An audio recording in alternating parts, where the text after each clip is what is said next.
afternoon, everyone. My name is Lyda Wilbur. I'm an assistant professor here at Oklahoma Baptist University. I teach Spanish, and I am excited to talk to you about our topic today, approaches to teaching the great books, Miguel de Cervantes' Don Quixote.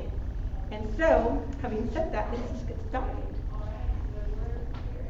So, I like to ensure that we are empowered with new ideas that we can take back into our classrooms. And the first one I have here is writing activity.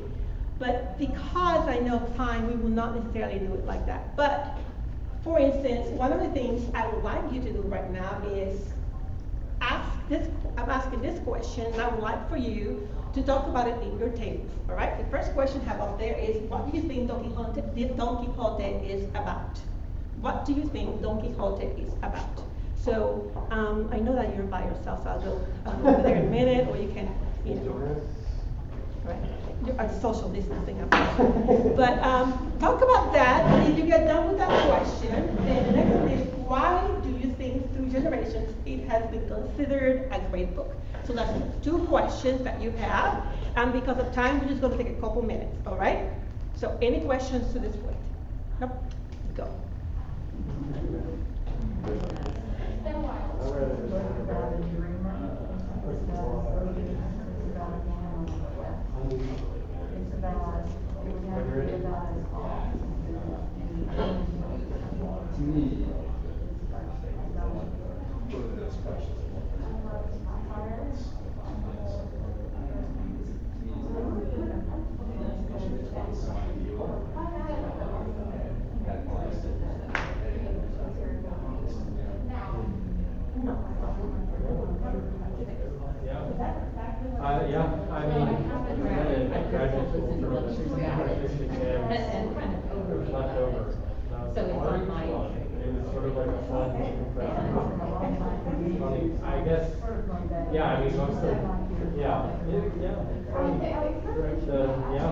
Folly and wisdom is about to stress on the fools are the ones with the real wisdom. Okay, so this is where I go ding, ding, ding, ding, ding. Maybe I have a little bell or something going on. Maybe I can play music. Usually that's what I do in my classroom. I have a song playing in the background. I tell the students when the song ends that you're done. Because I time my songs, maybe 2-3 minute songs, and then they know it's time to finish with that. So one of the things that can make people really uncomfortable right off the bat is talk about something without necessarily thinking it through. So that's the reason I would want you to write this first, write your thoughts down, and then take time to talk to other individuals. But it at least gets us going with what we're doing today. So this is a really good activity, I think. So now I'm going to go ahead and ask you the question. So I'm going to ask somebody from this table, one person, and then another person for question number 1. And then I'm going to go here for question number 2. Okay? Everybody else listens. All right? So someone from this table, would you like to share with us what you guys thought about what you think Don Quixote is about? We said that it's about anyone who experiences the tension between ideals and reality, or the contrast between wisdom and folly. I think everyone can relate to that, even almost in any generation, in any culture. Ooh, you're giving away answer number 2. Excellent. Okay.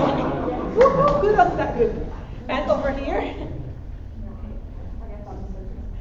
Yeah, I think it's just stood the test of time because it really kind of opened up this idea of satirical writing and taking something like chivalry and kind of poking fun at it, but also in exposing some things about it, but also doing it in a fun way, and so it just kind of like revolutionized how people thought about past literature and a new way to write literature. So it's timeless. Yes. And that makes it a great book. Excellent. So as I walked around, I heard you guys talking a little bit. I also heard another table saying we've never read the book before. And so they could not really feel like they could contribute. But that told me something as a teacher, what's in my classroom. So that informs me. So this activity is really to inform me how much the students really know about the content. Now, you gave this as homework assignment, hopefully it feels not okay, meaning to think about it, write about it, you come to class ready to go. That'll give you an idea who did their homework and who didn't, for instance. Okay, so what I have here now is get to know the writer, and the strategy is, in my opinion, is to make it relational. Because many a times we see this big book or books, and the language from the book can be intimidating. So what I like to do, at least with my classes when I'm teaching, I'm trying to make it real for my students. And so you notice that I have down years, like he was 69 when he died, right off the bat. That's important in my opinion. He was born in 1547 till 1616, 69. And when you think about the time frame, like we're talking about 16th, 17th century, 17th century, that's a long time for someone. Especially after we talk about some of the details about his life. When he was 21 years old, he studied, but we don't know much about his earlier life, but we just know that he studied under Lopez de Hoyos, because they say that's what happened. And then he, in 1569, when he was 22, he left for Rome, and he worked for the cardinal. Now, there are rumors that talk about the fact that he actually left to Rome because there was some sort of duel that took place, and he actually wounded somebody pretty badly. So it is being said that maybe he was running away from that, and then he was working on this other end, trying to stay away from the law catching up to him. See, that makes it more relational. We're talking about somebody, a human being. This is the writer that we're talking about. Well, then when he was about 23, he joined the Spanish army. And it's being said he was a very, very good soldier at the time, very courageous. He really did a lot of different things to help out his country. Even at the Battle of Lepanto, when he was wounded on his chest, he took 2 bullets. And he lost his, what hand? Right or left? Left hand. And he's been said to have said, the greatest glory of the right. Now, of course, he said that in Spanish, but translation. So he lost his left hand, and he was wounded pretty badly. He also had a pretty bad fever when this was happening. Okay, having said that, let's think for a minute. Have you ever noticed any of his pictures without his left hand? When they put pictures of him around, have you noticed that he doesn't have a second hand? I mean, this happened before he wrote El Quixote, right? Because he actually wrote it later on in life, but at this point in time, he lost the use of his left hand. So that's something for you to pay attention to, because we're going to see that in a minute. I'm going to talk more about that. Okay, so he fought many subsequent battles, and then when he was 28, he was captured with one of his brothers. Because you see, he was number 4 of 7 siblings. And one of his brothers and him were captured by some pirates. And he was then taken to Algiers, and he was there for about 5 years. Okay, now, talk about that. He was there for 5 years. And he was a very endearing person, which talks a lot about his personality. Why do I say this? Because maybe later on, through his character, Don Quixote, we see some of that endearing. You see, he was so honest. He tried to escape from his captors 4 times. He actually helped others who tried to escape too. Every single time he was captured back, the governor of Algiers will say, okay, did you try to escape? And he goes, yes, I did. And he went with me, and he tried to go with me, and also him. So he will tell everybody else, okay, well, don't do it again, fine. Then he tried again.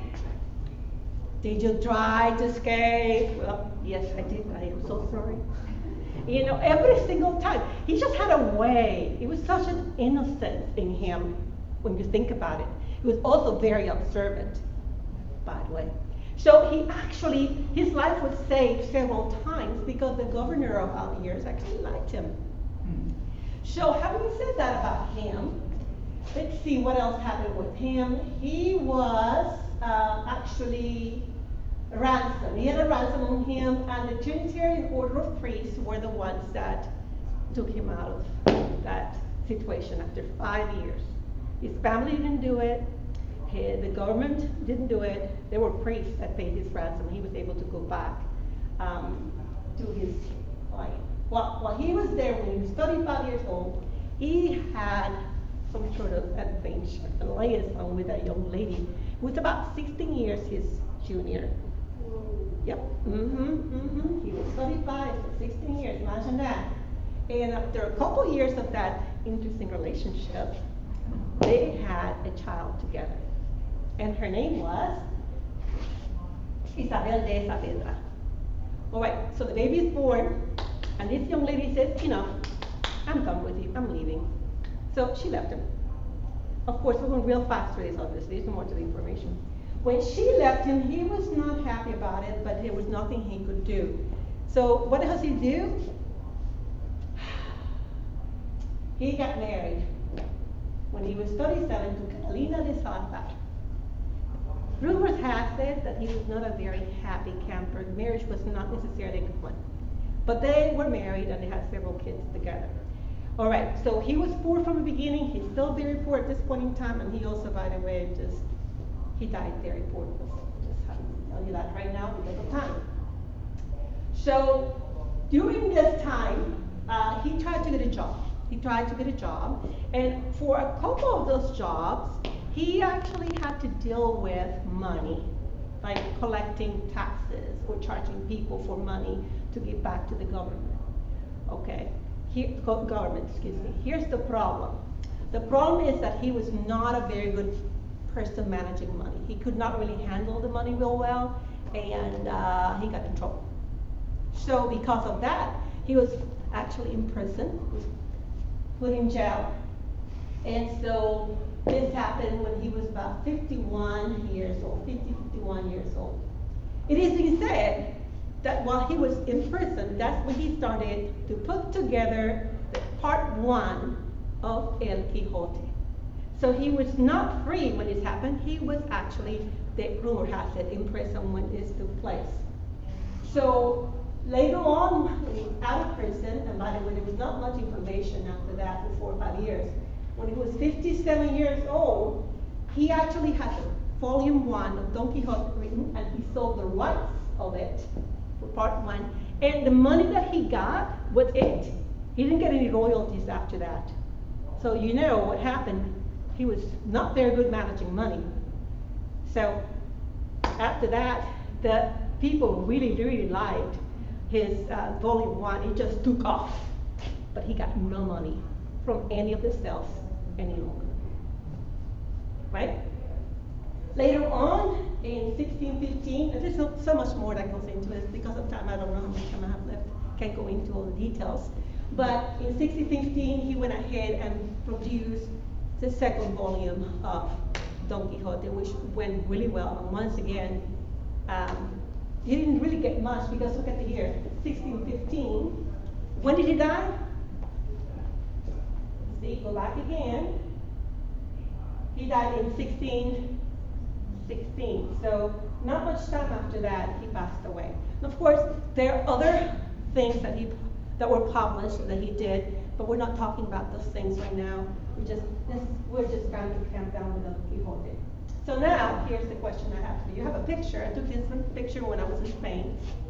And this is a representation of El Quixote, but this one is Cervantes, when he's writing El Quixote. Now, here's the question for you. I want you to talk about it in your tables. Okay? Question is, okay, what does not make sense in this picture and why?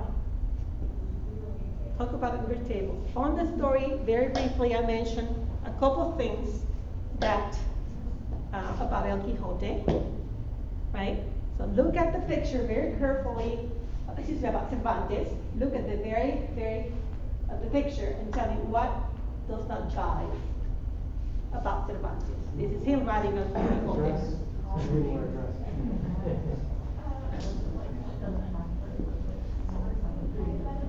Left hand is working. It's up there on his brow. Okay. Like the picture. Yeah.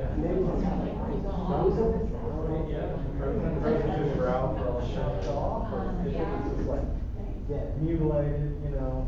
Lost feeling. Yeah, you gotta pull it through it. And I said it looks too rough for a man who was Shakespeare died in 15, 16, what, 16, 16? Yeah. Same year.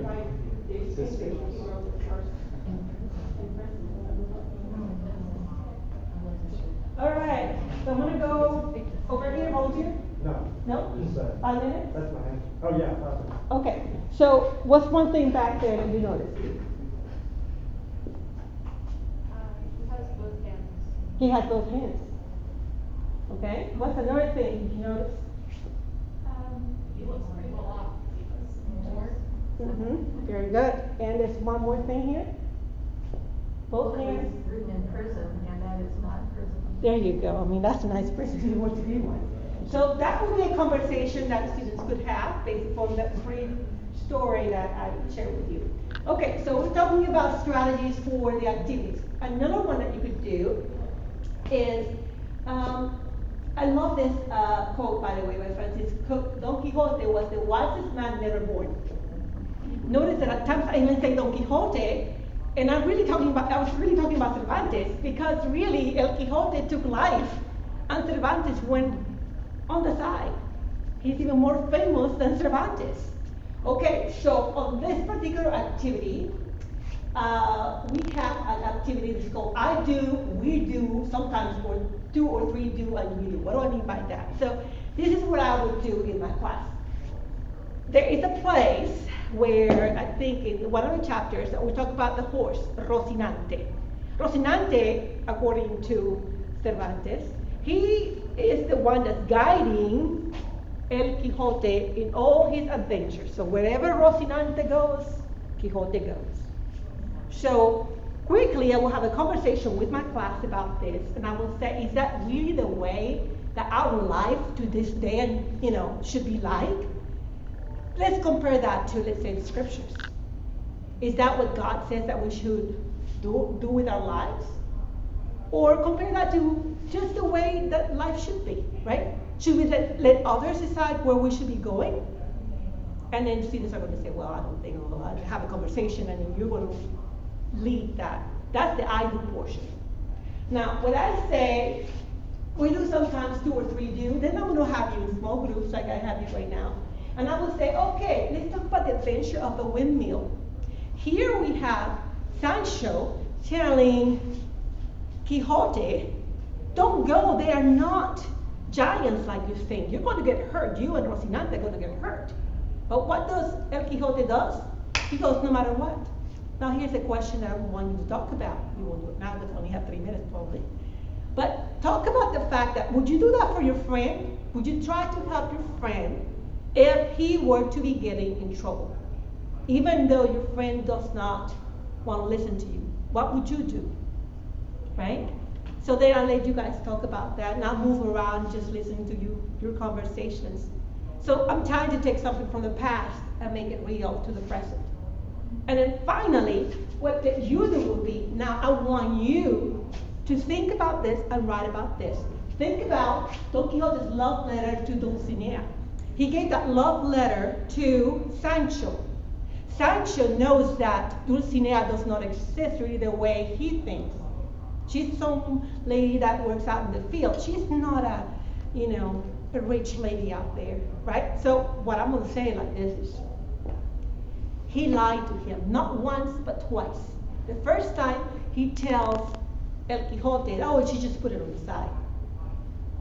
The second time, he says, oh, she just took the letter and just ripped it apart. Why did he lie to him? Well, I would say right now, for the sake of time, I was just to help his friend.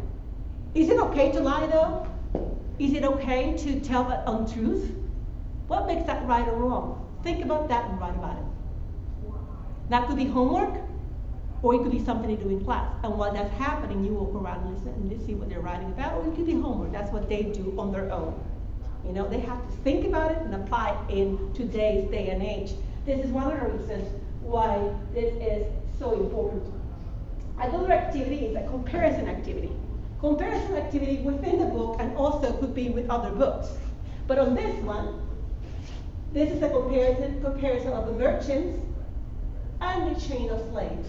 The merchants, you remember in that particular chapter, if you haven't read it yet, it's one where he goes to the merchants and he says, you have to say that Dulcinea is a beautiful lady. You have to tell that. You have to say that. Tell me that she is. And they would not do it. And then at the end, they just beat him up really badly. And on the other one, the chain of slaves, he's out there and he sees all these slaves and he frees them. Because remember, all of these things are coming from his background too. That's why it's important for them to know more about his life, Cervantes' life story.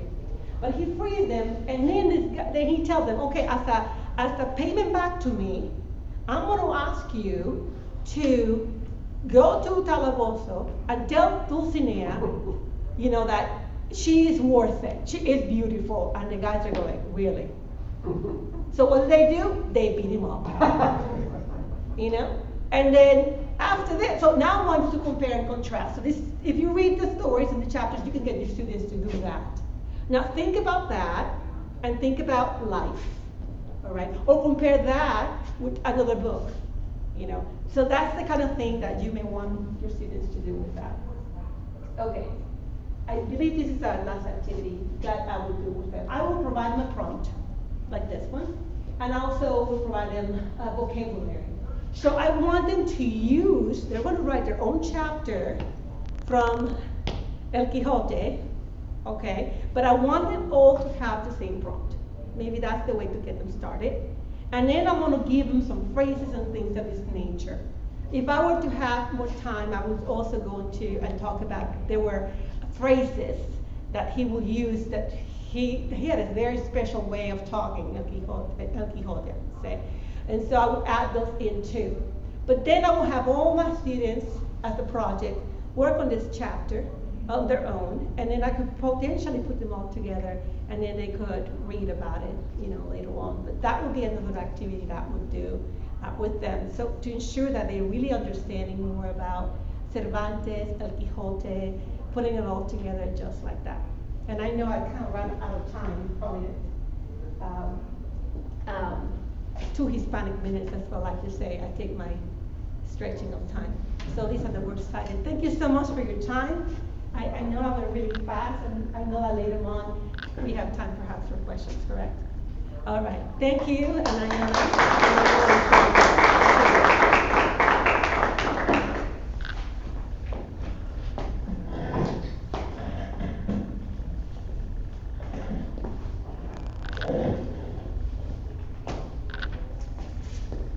Okay, guys, I'm going to talk about Teaching the Road, which is a very difficult text to teach because it's horrific.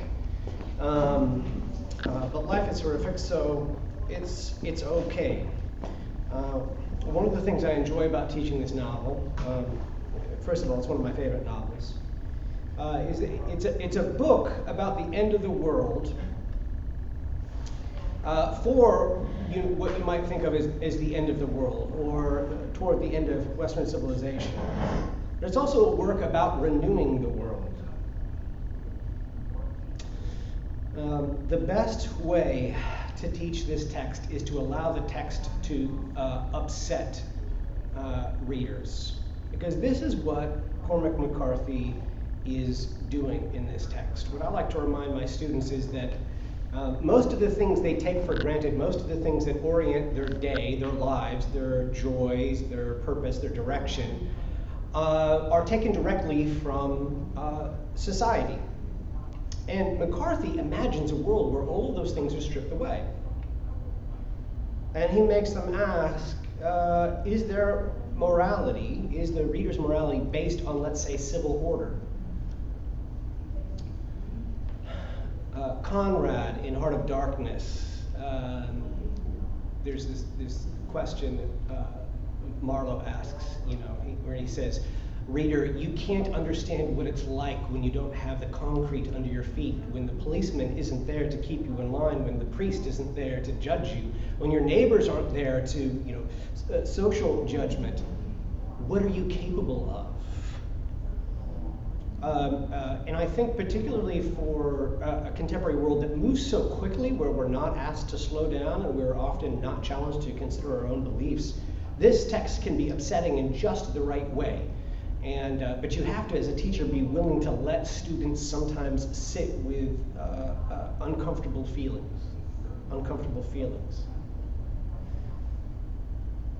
McCarthy is going to ask us to, again, is there morality without civil order? Is there faith without a living and present religious community? Is there a motive for living except when there is a hope for a good tomorrow? So in the story of the road, we have telling of a father and son going down the road after some cataclysmic event. We're not told what it is, and I think this is quite intentional by Cormac McCarthy, because if he, let's say, made it a natural disaster, then all we would be doing when we read this story would be thinking about this as an allegory for, let's say, climate change, which is a great conversation to have, but it's not the conversation McCarthy wants to have at this moment. Or if it was nuclear warfare, we would be having a conversation about disarmament, which again is a wonderful conversation to have, but it's not McCarthy's conversation. So what he does is he refuses to tip his hand. I'm not going to tell you. There's one scene that describes the event. There's these low concussion sounds. We know there are fires everywhere. The sky is covered with ash. It could be a meteor. It could be any number of things. Again, it doesn't matter, because what does matter is two people, a father and a son, living. Father and a son living. The essential crisis, they're living and they're journeying down the road. That's why it's called the road. I like to point out to my students that this is, in some ways, very similar to Aeneas and Julius from the Aeneid. This is, the burning Troy. They're fleeing burning Troy, and they're moving to a new civilization, or to no civilization. They're not really sure. Of course, Aeneas is not really sure, except for the hope that he has from the gods, the promises that he has from the gods. Turns out the father actually gets some promises, or at least he's convinced that he has some moral duties to God that keeps him going. In fact, on page 5, we are told he knew only that the child was his warrant. He said, if the word of God, if he is not the word of God, God never spoke. He knew only that the child was his warrant. Now, I've had the opportunity to look at some of the original drafts of this particular text at UT San Marcos, where they have his manuscripts. And in earlier texts, it's clear that what he means by his warrant there is God's warrant. So evidence of God's existence. The only warrant for God's existence, the only evidence, the only sign that a God might live in a world where civilization has collapsed, where there are roaming bands of cannibals, where there's no food left, there's no rational hope for civilization to rebuild. The only evidence for God's existence is his child, his son. And if that son is not the word of God, then God never spoke. He goes further than this. He says that at one point, he has a very conflicted relationship with God. At one point, after running into a band of cannibals, and one of the cannibals grabs his son, and he almost loses his son. He manages to shoot the man in the head. And he says to his son that he was appointed by God to protect him. So there's this sense, the father has this sense, he's not really sure who God is, it's difficult to believe in a God, so this is a theodicy, right? This is a question of how can a good God exist in a world where there doesn't seem to be any justice. And his son's very life is testimony that there could be a God, that there is a God. Not only could there be, the father seems compelled to stay alive because of his son. Now, where McCarthy makes this so intense is a flashback to a conversation with his mother. At the beginning of this event, actually, the son was born at the time, right as this event happens. And so there was a mother and a father and a son initially. But the mother commits suicide. The mother commits suicide. And they have, the night she decides to do this, they have a gun with 2 bullets. They had 3, and that's a significant number because they had 1 for each of them. Now we think, well, why would you want a firearm to protect yourselves? But if in this world there's no law enforcement, we're not trying to get over there where the army will rescue us or the police will save us. There's no, as far as you know, over there to save us. Then those 3 bullets are to save you from the agony of being perhaps eaten slowly. As we say, there is one scene actually where people are kept alive and then limbs are cut off and eaten, and their wounds are cauterized so that they'll stay alive. There was in Ukraine, there's a Soviet famine in the 1930s, and there are testimonies from a doctor who described what happens in this town in Ukraine as people did start cannibalizing themselves, and people who didn't just died. The people who refused just starved to death. So it's important, I think, for students to understand this is a hypothetical world, but human history is filled with terrible violence. It's important to understand that. So in any case, they had 3 bullets, but they wasted 1 of them. Now they're in a predicament. If they get captured, potentially they could be sexually assaulted for a certain period of time, and then slowly killed. Horrific things. How do you protect someone? Well, you can kill them. And so she says, I should have done it long ago when there were 3 bullets in the gun instead of 2. I was stupid. I didn't bring myself to this. I was brought. I didn't ask for the world to end. I was just put here. You can't protect us. You say you would die for us, but what good is that? If you die for us, we're just alone in this hostile world. What are we supposed to do? I would take him with me if it weren't for you. Now, this is a great accusation. If it weren't for you, I would kill our son. You know I would. And then she makes a moral claim. She says, it's the right thing to do. It's a very strict, very clear moral claim. It's the right thing to do. Students need to feel the weight of this. Now, if you just ask a student, can you imagine a possibility, a scenario where a healthy child, where it would be the right thing to kill a perfectly healthy child, who's not electrocuting him for some crime, just to kill him? But that's what the mother says. This is the moral thing to do. He says, you're talking crazy, and she says, no, I'm speaking the truth. And this conversation goes, she takes a piece of obsidian and slits her wrists, and a few days later, a few pages later, it says, and she was right. There was no argument. There was no argument. Now, by this, I think McCarthy is actually pulling from Dostoevsky, from the Brothers Karamazov, where Ivan and Alyosha have an argument about the existence of God. And Alyosha doesn't have a good argument against his brother. His brother says, look at all the horrific things that have happened in the world. Child abuse, how can a good God exist and allow this to happen? And Alyosha can't rationally argue against that. But there is an argument. The argument is God's presence. It's just not one that can be philosophically given in this nice, tidy way. So, the mother is apparently right. There is no argument. There is no argument. Now, the father has an escape. The father has one option, and it actually gives him hope. It's a horrific kind of hope. It's the hope of annihilation. The hope is, if something bad happens, I've got 2 bullets. Actually, at this point in the text, there's only 1, because they shot 1 cannibal, so they got 1 bullet. That's okay. If I've got this 1 bullet, I can always kill my son and prevent him from suffering horrific harm. So as long as I have the hope of killing him, worst case scenario, then we don't need to give up. We can keep going down this road. Worse, and if we get captured, I'll end him, and they can do whatever to me, but at least I know my son won't suffer. But if there's a possibility of finding some good people, then we need to do that.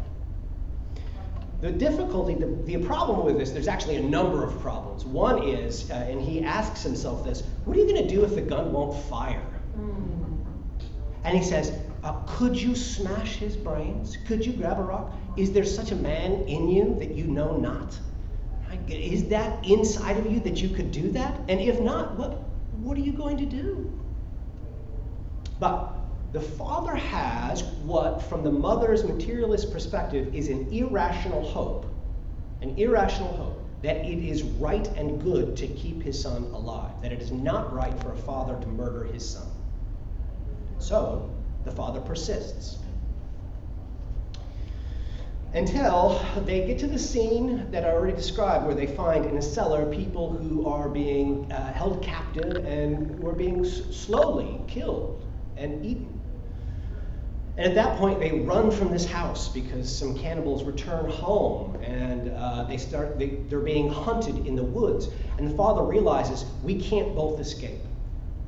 I have to sacrifice myself. So he gives the son the gun and says, I'm leaving. I'm going to distract them. You run away. And if they catch you, you know what you need to do. He took the boy's hand and pushed the revolver into it. Take it, he whispered, take it. The boy was terrified. He put his arm around him and held him. The body's so thin. Don't be afraid, he said. If they find you, you are going to have to do it. Do you understand? Shh. No crying. Do you hear me? You know how to do it. Put it into your mouth and point up. Do it quick and hard. Do you understand? Stop crying. It's like me trying to get my kids to buckle up. Except if you don't like the mood with McCarthy, it'll crush you. Do you understand? I think so. No, do you understand? Again, it's very great dialogue. Do you understand how to do the dishes? Yes, say, yes, I do, Papa. Yes, I do, Papa. He looked down at him. All he saw was terror. He took the gun from him. No, you don't. I don't know what to do, Papa. I don't know what to do. Where will you be? It's okay. I don't know what to do. Shh, I'm right here. I won't leave you. You promise? I promise. I was going to run to try to lead them away, but I can't leave you. Well, there goes the out. If anything happens and he has to leave his son, he knows his son is not capable of killing himself. He can't trust that. So, if his wife is right, he should kill his son right now. Because he has tuberculosis. He's been coughing up blood through the entire novel. He's dying.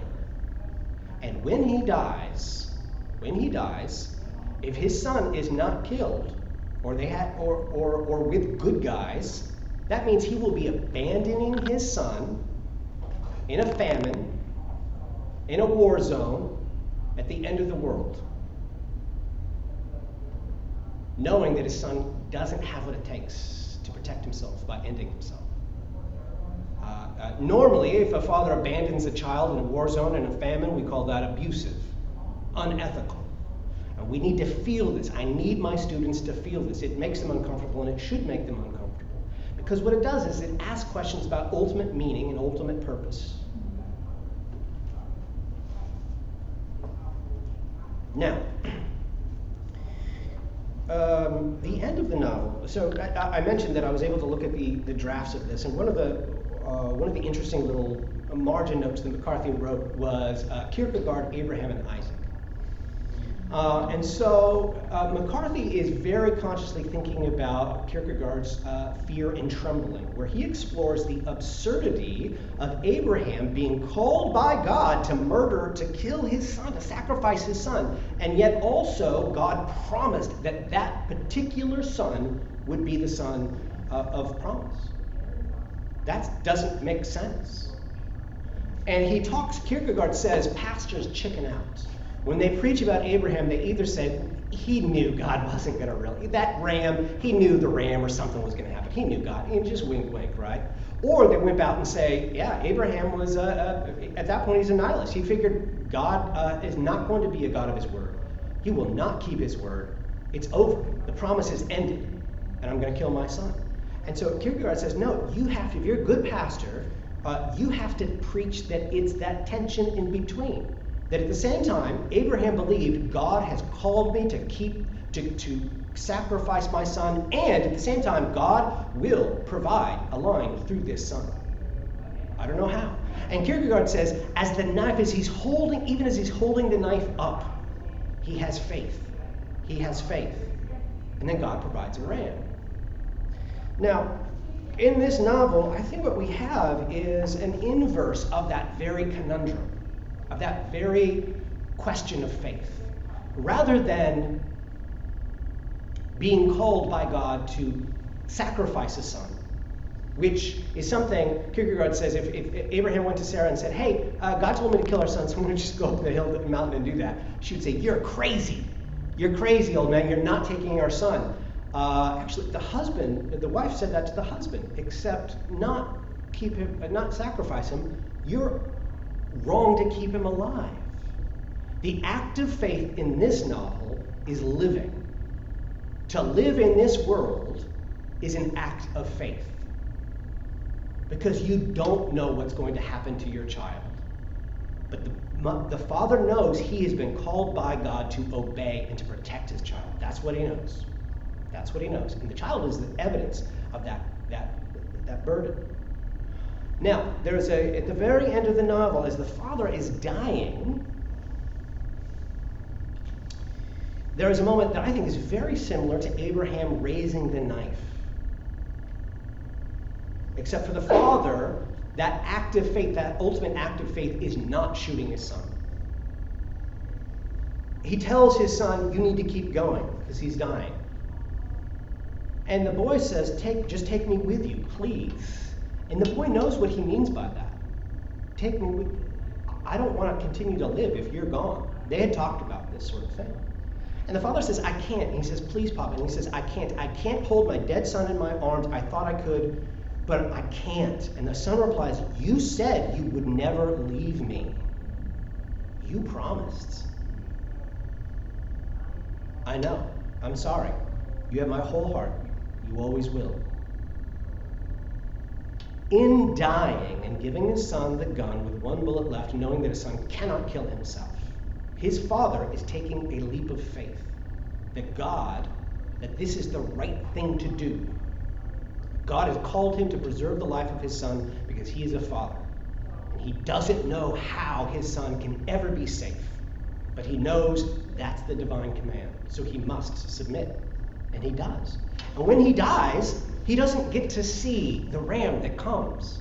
But 3 days after the father dies, a man approaches with a gun.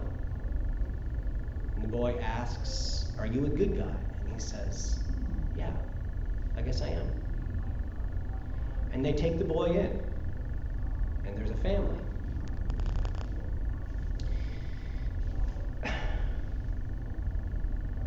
This novel is interesting for McCarthy scholars. It's a little troubling because it's actually pretty hopeful.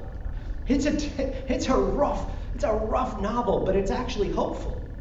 It ends with hope because God provides. The father's faith is affirmed. That's actually kind of crazy. I mentioned in the previous session that when Graham Greene had miracles at the end of his novels, critics were like, oh, calm down. Critics did the same thing here. They tried to explain it because many critics want McCarthy just to be a nihilist. No, everything is terrible. There's no hope. But no, this novel kind of angered them because God provided.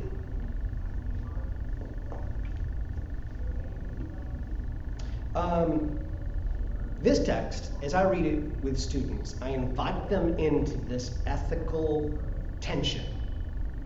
And I invite them to ask these questions, to imagine a world in which, they don't get up in the morning because they have a job or school or because they have people they look up to and want to impress or they want to get married or they want to do these things.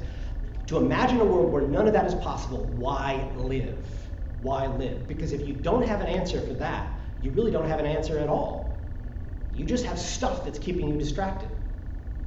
This is, I think, one of the beauties of McCarthy, is that in this text, he forces us to get down to existence itself. and to ask, when push comes to shove, in the worst possible scenario, do you have inner resources? In Heart of Darkness, this is, of course, what Kurtz doesn't have. His insides are hollow, and it echoes, and that's why he breaks, because when the policeman and the priest are gone, there's nothing to hold him together. But the Father has something, and he passes it along to the Son. There are a number of things that I think this is helpful for the students. One, as I already said, getting them to understand that the reasons that they go through life many times are actually out of habit. You have to go to school, you have to go to work, you have to eat breakfast, you have to go to bed. But it's important for us to know these deeper reasons, to ask these deeper questions. And I think we live in a society that moves so rapidly that we're often encouraged not to ask these questions at all.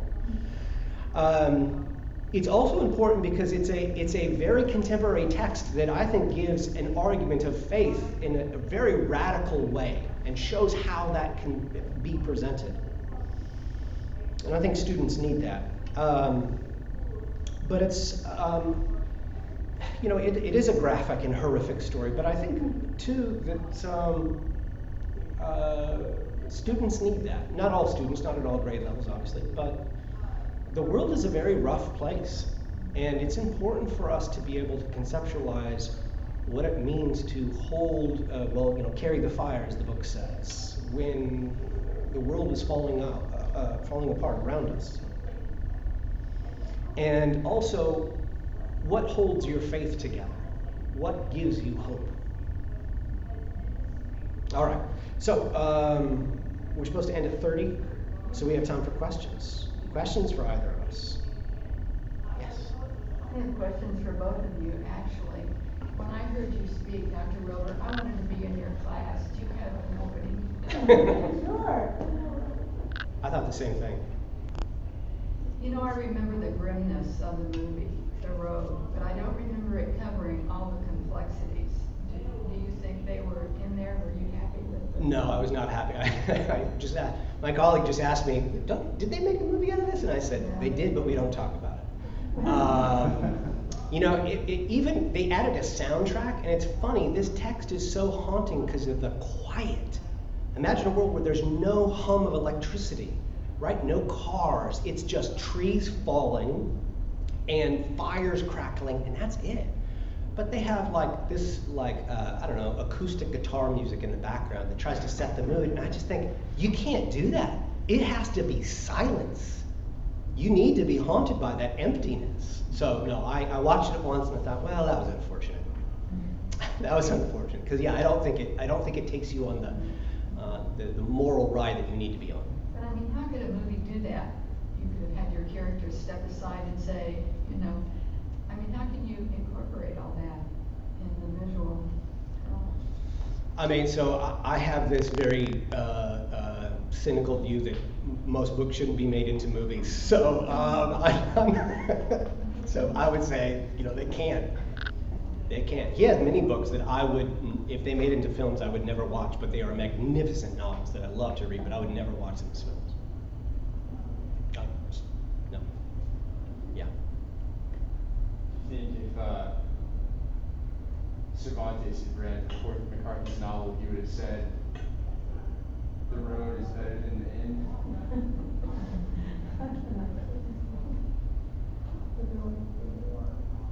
What's the question again?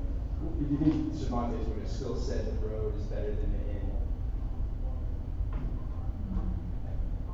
I think, my personal opinion, I think that the adventure, the idea of going through life, experiencing life, that is something that he actually enjoyed, and so I would say that the road is better than that.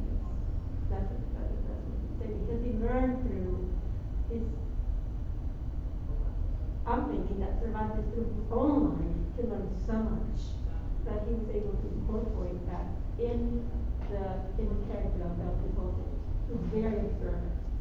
So the road is better than the end. I think that's how.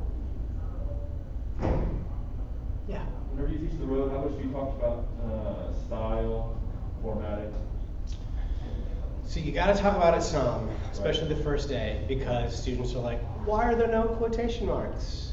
Why does this man not believe in commas or semicolons? And he has been asked, and he thinks that semicolons are utterly unnecessary, that if you use a semicolon, there's a better way to write that sentence, and you should just rewrite it.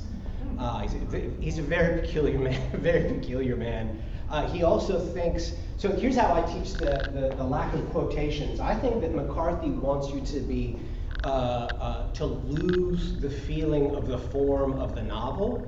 And, you never can really do that. But it is true that when you see quotation marks, visually you think someone is speaking. And instead what you get with McCarthy is one long narrative. It's the same voice speaking in some sense throughout. I'm not sure that it's, I think it works, but it also causes unnecessary problems about who's speaking, because he'll often not tell you who's speaking. And there aren't quotation marks, so you have to ask, is this the narrator? Is this the father? Is this the son? Near the end of the novel, the son says something that the father has been saying repeatedly. They reach a river, the father knows he's dying, the bridge is out, and he asks the son, what are we going to do? And the son has been asking this throughout the entire novel, that same question, what are we going to do, Dad? Now the father asks the son, what are we going to do? And the son says, well, what are we? Which is this a reference to the father's claim throughout the novel that we are the good guys, so we carry the fire, so we don't give up. So here's this interesting inversion, and he actually, the father actually says, what are we going to do, Daddy? Which is super confusing because McCarthy doesn't use an author or a speaker tag, and he doesn't use quotation marks. You've got to be a very careful reader.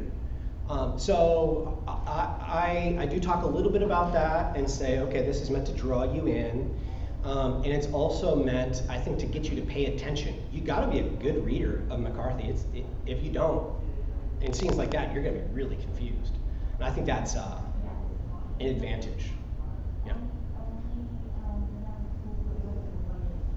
I hate to bring this up because you said what you did about film, but I am thinking about putting together a course for a film class using No Country for Old Men, and I came to this because I wanted your background underneath, and what I see in the film how I was going to structure it was around Pascal's wager, that it is better to live the nihilistic life and make the choices, like the man in the gas station. He kept telling him, make a choice. I'm flipping the coin, make it heads or tails. Yeah. And the guy did, and he lived. The girl refused to make a choice, and she died. Yeah. The message being, live, make the choice, believe there's a God, Right. even though everything seems so random and death is coming for you. Yeah, choose agency. Agency. Yeah. Yeah, No Country for Old Men is an exception in part because he originally wrote it as a screenplay, and that didn't work, so he turned it into a novel, and then it worked as a screenplay. And so it's really filmable, because that's what he originally intended. I will say, I would recommend that you try to bring in some stuff from the novels. One of the things that's important that they didn't get in is that throughout the novel, the sheriff is talking about the question of morality. Is it worth it to keep fighting against evil when there's always injustice? The cartels keep getting more and more powerful, more and more brutal. What's the point? What's the point?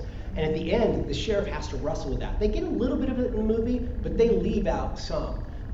In particular, I can't remember how much they include in the movie, but when the sheriff says that what gives him hope is the image, this dream he has of his father leading the way, carrying a lantern into the future, and it's dark. Very similar imagery to this. Mm-hmm. But it's this idea that there is civilization, there is hope, there is goodness that you have to keep moving. I think that's an amazing film. It's a great film.